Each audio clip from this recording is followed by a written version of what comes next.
तो relative motion में पहले देखते हैं हम लोग, पहला पॉइंट लिखो आप, ठीक है। जैसे रिलेटिव मोशन में हम लोग क्या करेंगे,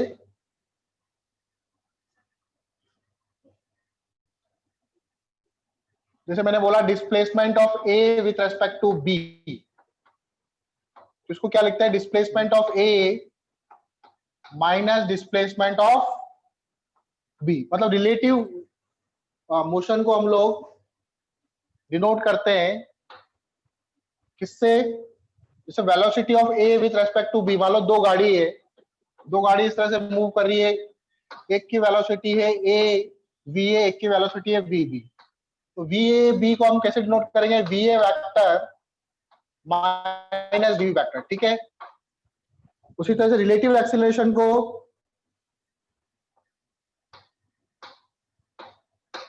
acceleration of A minus acceleration of B, ठीक है। मान लेते हैं नंबर लाइन है, 1D मोशन पे हम लोग पहले रिलेटिव मोशन को देखते हैं। मान लो इधर 0, इधर 1, इधर 2, इधर 3, इधर 4, इधर -1 -2। ये आपको मान लो प्लस एक्स एक्सिस है, क्या है ये, प्लस एक्स एक्सिस है। एक पार्टिकल आपका -2 पर है, एक पार्टिकल आपका -2 पर है, जिसकी वेलोसिटी, इसको ए बोल देते हैं, इसकी वेलोसिटी है 2 मीटर पर सेकेंड। एक पार्टिकल आपका 1 पे ले लेते हैं, दैट इज बी, इसकी वेलोसिटी इस तरफ है, दैट इज 1 मीटर पर सेकेंड। और एक पार्टिकल आपका 4 पर है, सी, इसकी वेलोसिटी है 3 मीटर पर सेकेंड, ठीक है। तो तीन अलग अलग पार्टिकल है, मुझे निकालना है कि इस टाइम पर ए का बी के रेस्पेक्ट में कितना डिस्प्लेसमेंट है, या ए का बी के रेस्पेक्ट में क्या पोजीशन है। तो इस समय पर ए की position with respect to B बोलना है, तो कैसे लिखते हैं, S A B. S A B क्या होगा, position of A minus position of B, ऐसे vector minus S B vector. तो ऐसे कितना है आपका, -2, और ये एक्स एक्सिस है, तो आई कैप लिखूंगा यहाँ पे मैं, ठीक है ना, -2 आई कैप लिखूंगा। और बी की position that is I cap, तो कितना आएगा, -3 आई कैप। तो मतलब ए की position with respect to B, A की position with respect to B, B A के लेफ्ट पर है, तो बी कितने डिस्टेंस पर होगा, -3 आई कैप।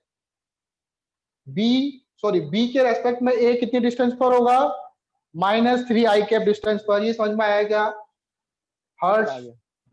हाँ सर आ गया। ठीक है। उसी तरह से मैंने पूछा velocity of A with respect to B कितना होगा, तो ए की वेलोसिटी देखो आई कैप की तरफ जा रहा है, पहले तो लिखो velocity of A minus velocity of B, तो कितना होगा ये 2 आई कैप।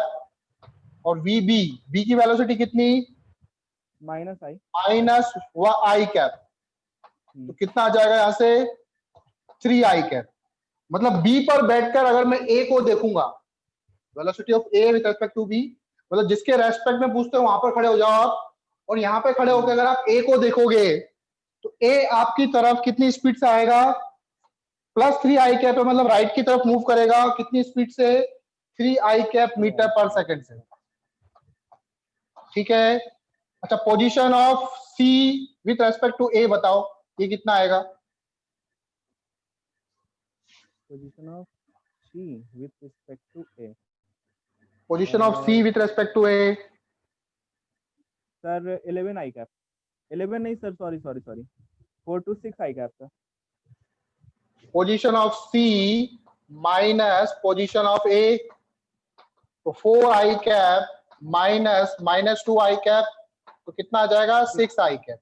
मैं बोलूंगा velocity of C with respect to A कितना होगा, velocity of C with respect to A 3 I cap -2 I cap, तो कितना आ जाएगा आई कैप मीटर पर सेकंड। दिख रहा है आपको यहाँ पे नीचे?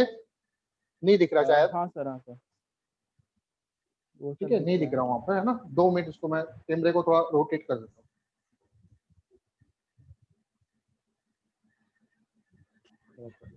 ठीक है, अब दिख रहा है ना? हाँ सर, अब बराबर दिख रहा है। ठीक। ठीक है, तो रिलेटिव मोशन को हम लोग इस तरह से डिनोट करते हैं। ठीक है,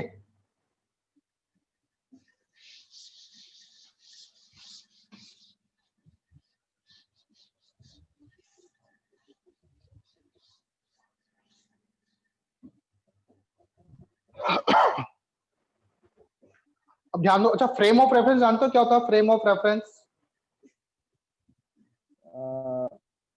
सर उसके बारे में नहीं जानता मैं ठीक से। फ्रेम ऑफ रेफरेंस थोड़ा मतलब थोड़ा जानता हूँ, मतलब पूरा जिस क्लियर नहीं है। फ्रेम से आप ऑब्जर्व कर रहे हो, जिस फ्रेम से आप ऑब्जर्व कर रहे हो उसको बोलते हैं frame of reference.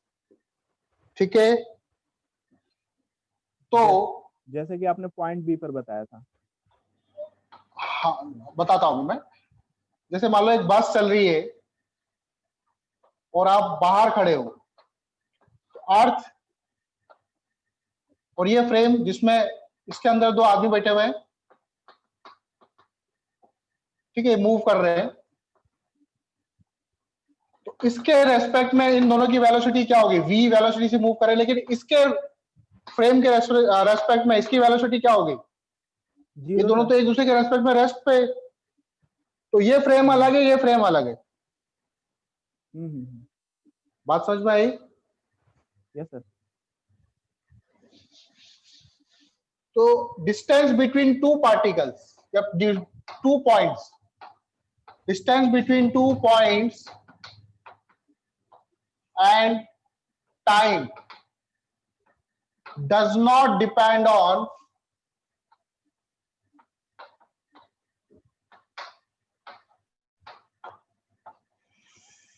frame of reference। ध्यान दो, किसी भी 2 पॉइंट के बीच की जो डिस्टेंस है, ठीक है, टाइम तो डिपेंड करता ही नहीं है, तो पता चल ही जाएगा हमको, लेकिन 2 पॉइंट्स के बीच की जो डिस्टेंस होती है वो भी फ्रेम ऑफ रेफरेंस पे डिपेंड नहीं करती है। मान लो ये ए पॉइंट है, ये बी पॉइंट है, मैंने यहां पर एक्सिस बनाई, तो इनकी डिस्टेंस ये इन दोनों पार्टिकल के बीच में। अगर मैं यहां पर एक्सिस बना दूं तो तभी इन दोनों की पॉइंट की डिस्टेंस में चेंज आएगा क्या? No sir. अगर मैं ओरिजिन यहां पे ना बना के यहां पे बनाऊं तो इन दोनों की डिस्टेंस चेंज हो जाएगी। मान लो ये डिस्टेंस 3 मीटर है, तो अगर मैं reference frame of reference change कर दूंगा तो क्या डिस्टेंस चेंज हो जाएगी? No sir. ठीक है, तो इसलिए 2 पॉइंट्स के बीच में जो डिस्टेंस होती है वो फ्रेम पर डिपेंड नहीं करती। आई बात समझ में? Yes sir. ठीक है, अब थोड़ा मैं डायरेक्शन के बारे में बताता हूं, और उसी तरह से टाइम भी जो होता है वो भी डिपेंड नहीं करता किस पर? फ्रेम ऑफ रेफरेंस पर। अब थोड़ा आपको डायरेक्शन के बारे में पता होना चाहिए कि डायरेक्शन किधर किधर कैसे कैसे मानते हैं हम लोग। हम लोग बात करेंगे हॉरिजॉन्टल प्लेन में। हॉरिजॉन्टल प्लेन, ये वाला प्लेन, इस तरफ क्या लेते हैं? ईस्ट, इस तरफ वेस्ट, ऊपर नॉर्थ, इधर साउथ। मैंने बोला 37 डिग्री नॉर्थ ऑफ ईस्ट, तो कहां से 37 डिग्री लूंगा मैं? किस तरफ? ईस्ट से नॉर्थ की तरफ। ईस्ट से नॉर्थ की तरफ ये 37 डिग्री। या फिर इसको ऐसा बोल सकता हूं कि मैं 53 डिग्री ईस्ट ऑफ नॉर्थ भी बोल सकता हूं। हाँ सर। ऐसे ही बोल सकते हैं ना? बताओ इसको क्या बिल्कुल। बोलेंगे? ये 30 डिग्री एंगल है, तो कितना एंगल, इसकी डायरेक्शन क्या होगी? Sir 30 degree east of south, south of it, sorry. South of east या ईस्ट ऑफ ईस्ट। साउथ?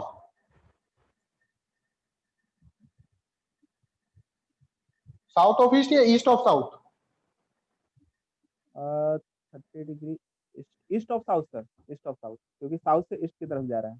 हाँ very good, 30 degree east of south. ठीक है, साउथ से ईस्ट की तरफ 30 डिग्री। ठीक है, ऐसे पढ़ना आपको, ईस्ट से नॉर्थ की तरफ 37, नॉर्थ से ईस्ट की तरफ 53 डिग्री।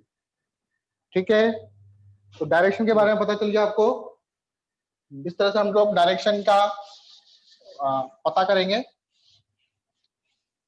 अब जैसे मैंने बोला, velocity of A with respect to B को हम लोग कैसे लिखते हैं, velocity of A minus velocity of B.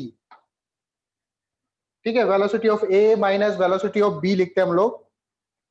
तो आपने वेक्टर पढ़ा हुआ, आपको वेक्टर याद है शायद। मान लो ये इस तरफ ए वेक्टर है, इस तरफ ये बी वेक्टर है, दोनों के बीच में एंगल थीटा, इनका रिजल्टेंट किधर आएगा, अकॉर्डिंग टू पैरेललोग्राम लो ये इसका रिजल्टेंट होगा, दैट इज सी वेक्टर। ठीक है, तो एक्चुअल में यहां पर भी वही चीज हो रही है। देखो यहाँ पर, इसमें देखो सी वेक्टर बराबर क्या लिखूंगा मैं, ए वेक्टर प्लस बी वेक्टर। तो वेक्टर में दो चीज होती है, आपको पता है क्या होती है, एक तो होता है मैग्नीट्यूड, दूसरा होता है क्या, डायरेक्शन। डायरेक्शन। तो एक तो मैग्नीट्यूड हो गया और एक क्या हो गया, डायरेक्शन। इसके पास भी मैग्नीट्यूड, इसके पास भी डायरेक्शन, इसके पास भी मैग्नीट्यूड, इसके पास भी डायरेक्शन। तो हमारे पास कितने वेरिएबल्स हो गए,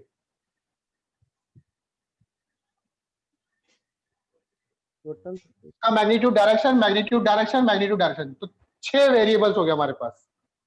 कितने वेरिएबल्स हो गए, 6 वेरिएबल्स। ठीक है, तो इन 6 में ही चेंजेस करके आपको क्वेश्चन बनाएंगे। रिलेटिव मोशन में एक्चुअल में यही है।